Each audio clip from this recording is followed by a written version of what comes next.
Hey there, survivors! We're hopping aboard the zombie-filled nightmare that is Roblox's Dead Rails, a survival game where you've got to fight, scavenge, and outrun hordes to escape a haunted train after 80,000 meters.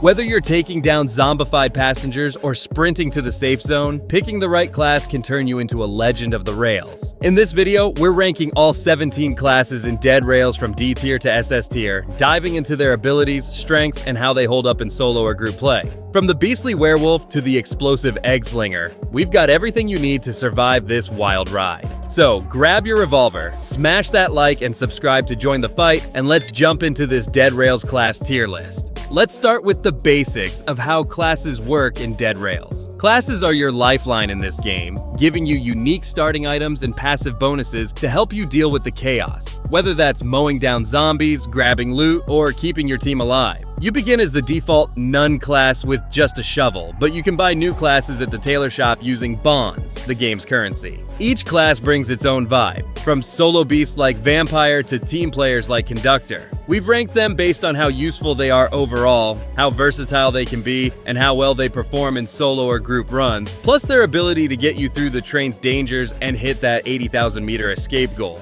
Let's kick things off with the weakest class in D tier and climb our way up to the best. Alright, let's talk about the bottom of the barrel, D tier. This class just doesn't cut it for most runs, so you're better off saving your bonds for something stronger. First up, we've got the Alamo. You start with 3 sheet metal, 3 barbed wire, and a helmet, all about fortifying the train against zombies. The idea of barricading sounds cool, but these items don't help you fight or survive directly, and the helmet's protection feels weak against late-game hordes. It's just too situational to be useful most of the time.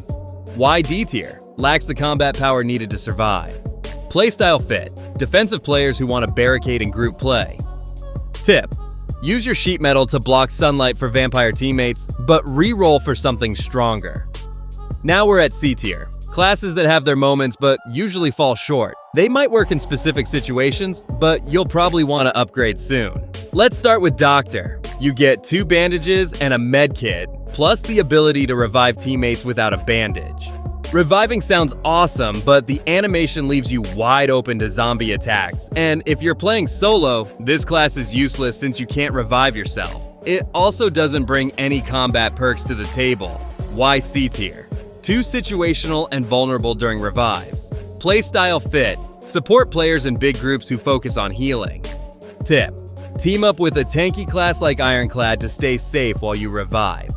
Next up is Miner. You start with a mining helmet that gives you night vision and a pickaxe that lets you gather resources about 10% faster. The night vision is nice for navigating dark train cars, but most zombies are easy to spot anyway, and the pickaxe's bonus doesn't do much for survival or combat. Why C tier? Its utility doesn't tackle the big challenges of the game. Playstyle fit. Players who struggle with visibility at night and want a small farming boost. Tip: use the night vision to scavenge safely in dark areas, then switch to a combat class. Last in this tier, we've got Arsonist. You get 2 Molotovs and deal double fire damage with your attacks, which is great for burning zombies. The catch is that fire damage can be inconsistent. Some zombies resist it, and once your Molotovs are gone, you're left with very little firepower. Why C tier? Fire-based offense is situational and runs out fast. Playstyle fit. Players who enjoy fire damage in early runs. Tip: throw Molotovs in tight corridors to clear zombie groups, then re-roll for more consistent damage. Let's move up to B tier. These classes are decent and can carry you through the early to mid game. They're reliable in certain scenarios, but the tougher train sections will show their limits. First in this tier, we've got Horse. You start with a horse that makes you move about 20% faster, plus a knife for basic combat. The horse is awesome for looting distant train cars or escaping zombie waves, but the knife is pretty weak, and this class doesn't have the firepower to handle late-game threats. Why B tier? Great mobility early on, but lacks combat power later. Playstyle fit. Early game looters who avoid fights. Tip: use the horse to grab loot from far cars, then trade up to a stronger class. Next up, let's talk about Priest. You get 2 holy water, 2 crucifixes, and immunity to lightning, making this class decent for crowd control. Holy water slows zombies down, crucifixes stun them for a bit, but you only have a few of these items, and lightning immunity isn't super useful since lightning isn't a common threat. Why B tier?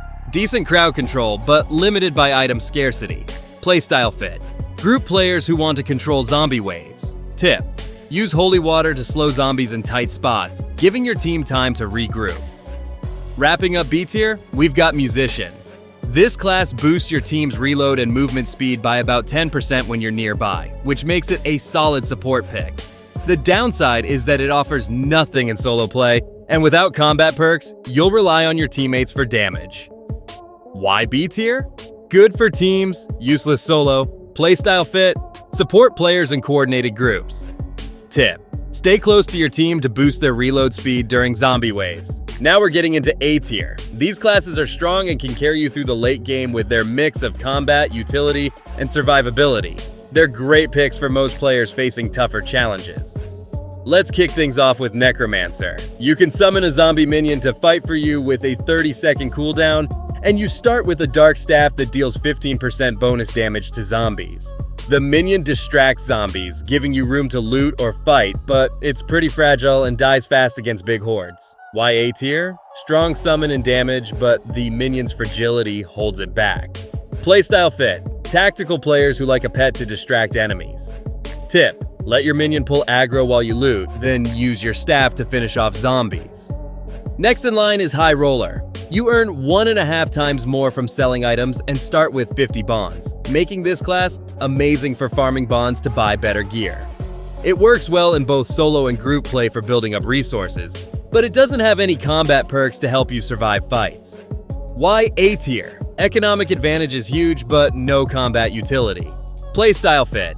Players focused on farming bonds for better loadouts. Tip: sell all your loot to stack bonds, then buy a combat-focused class. Moving on, we've got Zombie. You get 20% more health, 15% extra melee damage, and zombies are 10% less likely to target you, making this a tanky brawler class. It's great for surviving close encounters in solo or group play, but you'll need to scavenge ranged weapons since it lacks them. Why A tier? Tanky and strong in melee, but lacks versatility. Playstyle fit. Close combat players who tank hits. Tip: draw aggro in groups to let teammates loot safely. Now let's talk about Ironclad. You start with heavy armor that reduces damage taken by 20%, but you move 20% slower because of the weight. This class is awesome for surviving zombie attacks in late game waves, though the speed debuff makes looting or escaping a bit harder.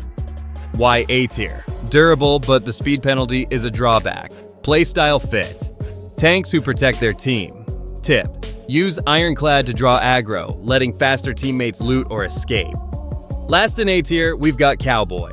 You start with a revolver, 2 ammo packs, and a horse that makes you move 15% faster. The revolver gives you solid range power early on, and the horse helps with looting, but once your ammo runs out, you'll need to scavenge for more weapons to keep up. Why A tier? Strong early, lacks late game sustainability. Playstyle fit. Players who want early ranged attacks and mobility. Tip: clear zombies at choke points with your revolver, use the horse to transport loot.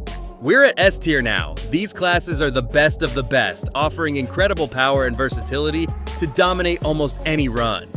They're your go-to picks for surviving the toughest sections of the train. First up in S tier, let's check out Eggslinger.